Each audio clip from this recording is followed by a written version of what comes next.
Maya,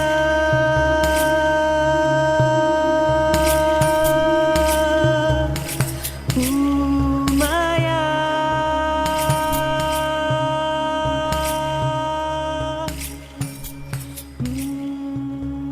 Bienvenue dans le podcast Femmes puissantes, Femmes inspirantes. Le podcast est dédié aux femmes qui veulent changer leur vie, qui veulent ressentir l'énergie de l'amour, qui veulent ressentir l'énergie de la richesse, qui veulent se sentir bien et libres. Mais la liberté part de l'intérieur de soi. Est-ce que tu te sens libre? Est-ce que tu te sens bien? Est-ce que tu es vraiment prêt à incarner ton je suis? Incarner cette nouvelle femme qui dort en toi et qui veut tout simplement jaillir et rayonner vers un monde extraordinaire, un monde de possibilités infinies. Et dans ce podcast, c'est justement toutes les clés que je partage, comment revenir dans une puissance, comment te sentir libre, comment te sentir en sécurité et la sécurité part de soi. Donc, bienvenue dans le podcast Femmes puissantes, Femmes inspirantes et partagez le podcast au plus grand nombre de femmes possible pour que chaque femme s'aime, s'honore et se permet d'être et d'exister qui elles sont. Alors aujourd'hui, je te partage un podcast en toute vulnérabilité. Un podcast qui est un peu difficile pour moi à faire présentement, mais je sentais que je devais te le partager. Ma maman, elle est décédée il y a presque un mois. Et c'est vraiment spécial ce qui se passe parce que quand on est dans un deuil, c'est comme s'il y a plusieurs couches à enlever, plusieurs libérations à faire, plein de prises de conscience qui montent. Et pour moi, ce qui est arrivé, c'est que, juste pour te donner un petit peu un aperçu de ce qui s'est passé, c'est que, mettons, imagine que un téléphone sonne et qu'il est dimanche et qu'on t'annonce que le vendredi, ta mère va décéder. Donc, pour ma part, c'est ce qui s'est passé. C'était quelque chose que ma mère désirait de faire. Hem, elle était dans une souffrance énorme dans son corps et son corps n'était plus capable d'avancer. Son corps était après faire un lâcher-prise total, en fait. Son corps, elle avait de la misère à bouger, à fonctionner. Elle avait plus de fonction à elle, en fait.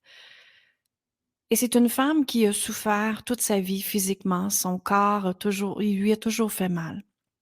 C'est certain qu'elle portait des blessures, c'est certain qu'elle portait des liens karmiques très grands. Et elle le fait le choix, hein, son âme a fait le choix de s'incarner sur cette planète et de vivre ces choses-là dans sa vie. Mais en même temps, l'âme a aussi la possibilité de les libérer. Et pour elle, elle ne les a pas libérés à 100%.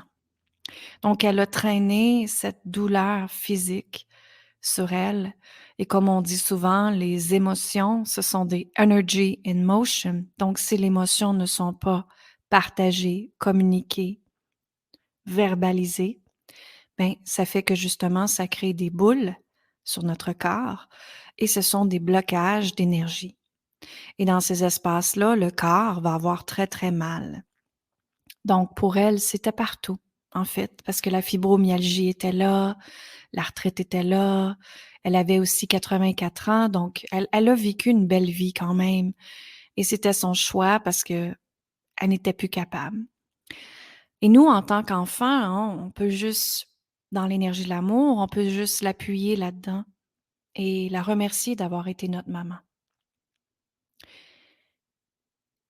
Mais ce qui s'est passé pour moi, c'est que vu que c'était pas comme planifié, hein, j'étais en lancement. On était après créer, justement des vidéos pour le 6 jours pour découvrir les codes sacrés de la déesse. J'avais 6 groupes de coaching en même temps dans mes déesses sacrées, dans les déesses quantiques, dans mes prêtresses du Nouveau Monde. Il y avait beaucoup de choses en même temps, ce qui se passait et c'était des choses qui se passaient que je pouvais juste pas ne pas être là. Vous allez me dire: «Oui, Lynn, tu as le choix». Mais j'ai fait le choix d'être là quand même pour mes clientes. J'ai fait le choix quand même Et ce qui est arrivé, en fait, c'est quand on demande à la vie d'avoir une force, hem, qui est en nous, mais cette force-là, elle a le droit d'exister. Donc pour ma part, justement, dans la journée, dans les journées, j'étais perdue. J'étais vraiment pas bien. Hem, c'est comme si tous mes repères avaient perdu que je les avais perdus parce que pour ma part, mon père est décédé il y a 3 ans et là, c'était ma mère. Donc ce qui se passe, probablement chez beaucoup de gens qui a eu des deuils et qui a perdu les 2 parents, c'est comme si ce qu'on nous a enseigné, hein, notre façon de sécuriser, qu'on avait un père, une mère, ben là, c'était comme tout décomposé, que ça existait plus, que c'était plus là. Et c'est normal que l'humain perd ses repères, perd ses croyances que le père, la mère doit être là pour les supporter et tout ça. Et pour ma part, ça m'a vraiment emmenée dans la première semaine dans un brouillard où est-ce que je fonctionnais seulement sur l'automation, l'automatique, le pilote automatique. Et c'est mon assistante qui me disait: «Lynn, oublie pas, on a un coaching à telle heure aujourd'hui, oublie pas telle affaire, oublie pas telle affaire», parce que j'ai perdu le sens de tout. Hem, également ici, je dois dire que j'ai déjà fait une commotion cérébrale il y a 5 ans. Donc quand je tombe dans un niveau de stress et de pression, ma tête, réagit aussi. Donc c'est une bonne façon que je peux gauger, hein, quand est-ce que j'en fais trop, quand est-ce que je devrais ralentir, quand est-ce que bon et là, justement, j'avais des symptômes d'étourdissement qui étaient là, des anciens symptômes qui faisaient resurface, tout simplement. Et quand je faisais mes coachings, ce que je voulais dire, c'est que j'arrivais devant la caméra, j'arrivais devant l'ordinateur et je manquerais tout simplement. Je manquerais à la terre, je manquerais à la grande sécurité interne de Mère Gaïa et je demandais justement d'être accompagnée d'une grande force. Et je sais que ma mère me donnait cette force-là pendant que je faisais les accompagnements. C'était, 1 heure et demie, presque 2 heures à être vraiment concentrée sur le besoin des autres et non pas le mien, hein. C'est ça, être au service du monde, comme on dit. Mais j'étais accompagnée d'une grande force et j'étais claire et j'étais très précise et j'étais très présente avec elle parce qu'il y avait cette grande force-là qui m'habitait. Justement parce que ma mère avait une grande force, j'ai l'impression qu'elle venait aussi m'accompagner dans ça, pour me donner la force de continuer d'avancer. Et justement, quand ça l'arrive, quand le deuil arrive, ce sont des processus d'évolution, ce sont des processus d'expansion. Et pour moi, c'est une forme de spiritualité également. Parce que moi, ma vie, premièrement, je suis une femme spirituelle. Donc, qu'est-ce que c'est une femme spirituelle? C'est tout simplement quelqu'un qui est en conscience avec ce qui se passe dans sa vie et qui voit quand il y a une résistance, je le ressens dans mon corps. Ça peut être un point dans ma poitrine, ça peut être une contraction dans mon ventre, ça peut être, tout simplement une contraction à quelque part dans mon corps. Et cette résistance, elle est là. Et ce qui se passe, c'est que quand on est un être humain conscient, spirituel sur cette nouvelle planète, c'est tout simplement de regarder qu'est-ce qui est là? Qu'est-ce qui est là? Qu'est-ce que je ressens? Est-ce que c'est dans mon corps? Est-ce que c'est une énergie qui circule au-dessus de ma tête? Est-ce que je sens que c'est libre? Ou je sens qu'il y a des champs qui m'empêchent d'avancer? Donc souvent, on me demande de faire des podcasts sur la spiritualité, mais pour moi, la spiritualité, elle est intégrée tout le temps dans ma vie. Elle fait partie de ma vie, donc c'est pas à part. Et c'est ça, un être spirituel pour moi, en fait, ce que c'est vraiment de t'emmener dans la conscience de qu'est-ce qui est là, qu'est-ce qui se passe et maintenant d'aller le libérer pour avancer, tout simplement. C'est certain, dans la spiritualité, il y a les gratitudes, il y a la méditation, il y a revenir à soi, il y a s'écouter, hein, s'honorer dans cet espace-là. Et pour ma part, justement, c'est que je suis dans cette quête-là, comme j'ai toujours été, mais encore plus dans la présence de cette quête sacrée qui est après être ouverte en moi, tout simplement. Parce qu'un deuil, je peux le voir que c'est très difficile, oui. Je peux le voir que ça m'emmène dans des champs, un peu d'ombre, oui, mais pour ma part, parce que je suis un être spirituel, je vais juste te donner l'exemple ici pour que tu comprennes ce que je veux dire dans la spiritualité, c'est que dans cet espace-là, je transforme le mot difficile par le mot expansion. Alors tout simplement, je suis après me dire: «OK, ça, cette expérience-là m'amène dans mon prochain niveau d'expansion». Et c'est dans ce prochain niveau d'expansion-là que la beauté, elle est. Maintenant, l'humain a 2 choix, hein, d'avancer, d'aller voir, de comprendre et de s'amuser avec ça. Moi, je le vois comme un amusement ou de tout simplement rester où est-ce que je suis parce que c'est mon confort présentement. Ça, c'est ce qui se passe quand l'humain a une difficulté dans sa vie. Mais en fait, comme je te dis, c'est une expansion. C'est une place à créer l'évolution. L'évolution, la croissance de ton âme. Parce que ton âme est née sur Terre pour évoluer. Donc maintenant, moi, ce qui se passe, c'est que justement, je suis en accueil de ce qui est là. Je marche. Justement, ce matin, j'étais après marcher dans la forêt et je ressentais le soleil réchauffer ma peau, le soleil réchauffer mes molécules, hein, mes os. Et je disais merci, merci, merci. Merci pour tout ce que j'ai. Merci pour tout ce qui s'en vient. Et je marchais et je connectais avec la forêt, le bois, les arbres. Et j'étais heureuse d'être en vie. J'étais heureuse de cette bénédiction-là qui se passe dans ma vie présentement. Qui est pas évident, c'est certain. Je suis humaine ici. Mais pour moi, je le vois comme un champ d'expansion. Et dans ce processus-là, ce qui fait que c'est difficile pour moi, en expansion bien sûr, c'est que également, vu que c'est ma mère qui est décédée, ça me fait revivre des blessures avec ma mère. Des croyances, des peurs, des limitations encore, des résistances qui est là.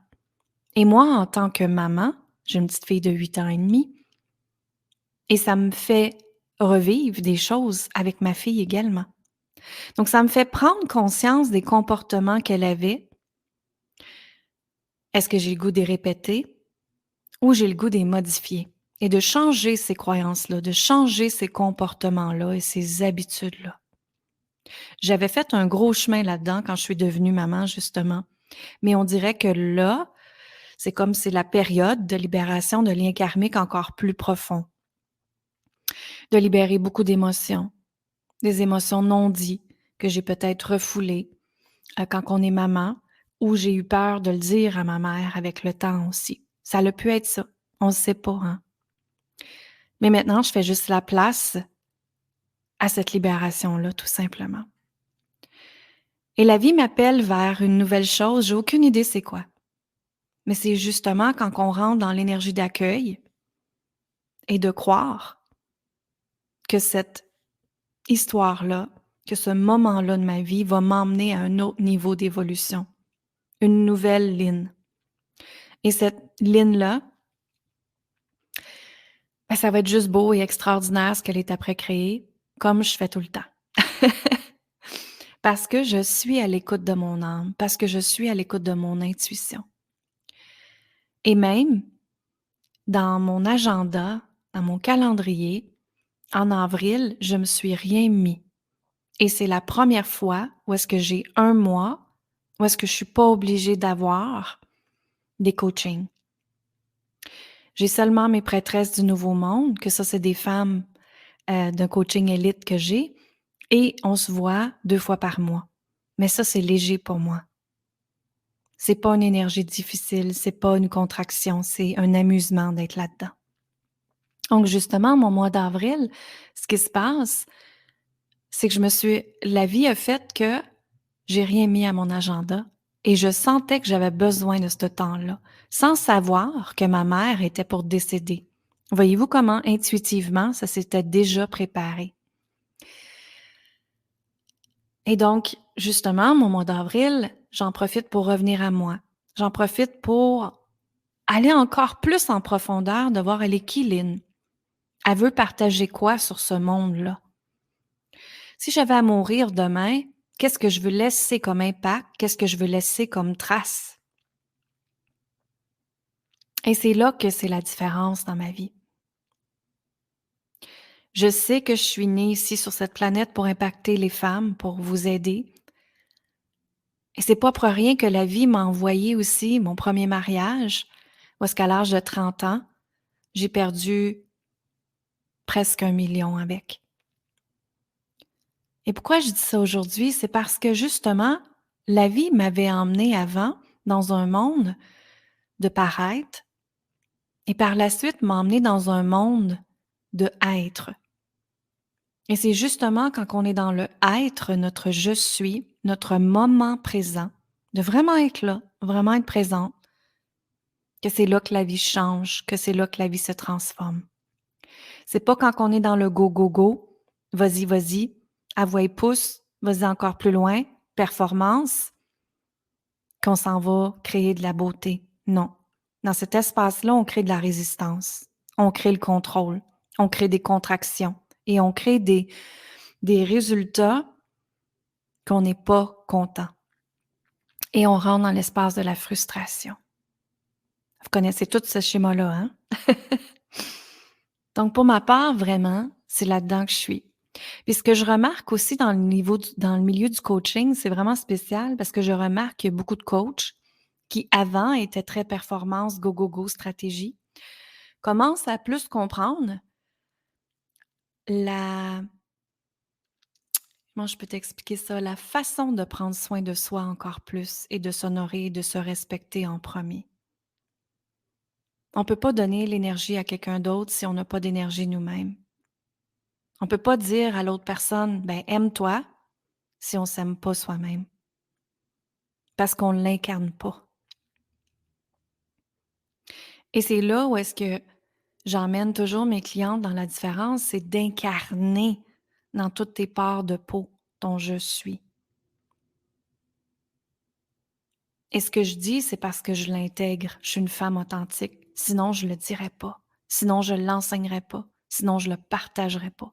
Je ne serais pas à l'aise là-dedans. Je me sentirais vraiment pas bien là-dedans. Et dans l'industrie du coaching, je vois beaucoup que ça change, ça se transforme et même les sortes de stratégies énergie masculine sont après se transformer vers qu'est-ce que j'ai le goût de faire, qu'est-ce que j'ai le goût de créer. À la place, les gens se disent qu'est-ce que j'ai le goût de créer, qu'est-ce que j'ai le goût de laisser comme impact sur ce monde. Comment, moi, ça m'excite de transformer la vie des gens. Et c'est justement dans cette période-là de réflexion que je suis et que j'embrasse et que je bénis. Même si c'est vrai que c'est pas évident. Mais je change mes mots. Parce que si je dis à la vie est difficile, je vais attirer à moi des situations difficiles. Je vais attirer à moi des clientes difficiles. Je vais attirer à moi la difficulté partout. À la place, hein, chaque mot a une vibration, vous m'entendez tout le temps dire ça. Donc, je dis que c'est une période d'expansion et une période que de la beauté qui est après à être créée.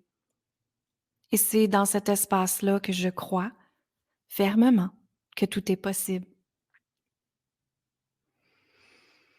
Donc voilà, c'est ce que ça me tentait de te partager aujourd'hui, que la vie, elle est un deuil, que chaque histoire est un deuil. Chaque moment de ta vie est un deuil. Peut-être que présentement, ça va pas bien pour toi. Et c'est OK. Mais c'est de prendre le temps de vraiment les connecter avec toi, ton désir, qu'est-ce que toi tu veux, et non pas ce que les autres veulent. Ça sert à rien de se faire influencer par les autres. Ils vont juste vous transposer leur vérité, leurs croyances, leurs limitations et leurs peurs. Maintenant, la question que j'ai le goût de te poser, c'est toi, aujourd'hui, maintenant, tu veux faire quoi avec ta vie? Tu veux créer ta vie comment? Comment tu veux être excité à réaliser ta vie? Et voilà. J'espère que ça t'a aidé. Pour ma part, ça m'a fait du bien de te partager ça aussi également. Donc, merci de m'avoir écouté. Partage justement le podcast au plus grand nombre de femmes possible pour faire en sorte que toutes les femmes de la planète, on s'aime, on s'honore, on se sent riche de l'intérieur vers l'extérieur. Je t'invite également à aller découvrir les 6 jours pour découvrir les codes sacrés de la richesse, que c'est justement dans cet espace-là, ces 6 vidéos que vous allez recevoir à chaque jour qui va vous montrer qu'est-ce que les codes sacrés, pourquoi je les ai canalisés, pourquoi ils sont importants sur la planète. Qu'est-ce que le code de l'amour? Je fais justement l'activation du code de l'amour pour que tu puisses le ressentir. Qu'est-ce qui se passe quand on s'aime profondément à l'intérieur de soi? Il y a également, je te fais découvrir le code de l'intuition, le code de la vision, parce que sans vision, on ne peut pas créer d'énergie de manifestation. Je te partage aussi le nouveau code du succès, parce que chacun a son niveau de succès qu'on désire. Je te partage aussi le code de la prospérité, parce que la prospérité, comme je dis tantôt, ça part de soi, à l'intérieur de soi. Est-ce que tu te sens riche à l'intérieur de soi? Et automatiquement, ça va être le reflet vers l'extérieur de ce que tu vas voir. Et j'ai également, après les 6 jours, il y a la masterclass qui est là pour comment ressentir toute la richesse sur tous les plans de ta vie. Donc, allez vite écouter les 6 jours pour découvrir les codes sacrés de la richesse. Vous pouvez vous enregistrer sur linsaintamant.com et puis recevoir les vidéos immédiatement dans ta boîte courriel. Et moi, je te dis amour, gratitude et lumière. Partage le podcast, s'il te plaît, dans tes stories, dans tes réseaux sociaux, sur ta liste courriel, même si ça te tente, si ça peut aider d'autres femmes de la planète. Et moi, ça me fait plaisir de t'avoir partagé le podcast aujourd'hui. Je te dis amour, gratitude et lumière. Et fais attention à toi. Tu es la personne la plus importante au monde. Bye bye.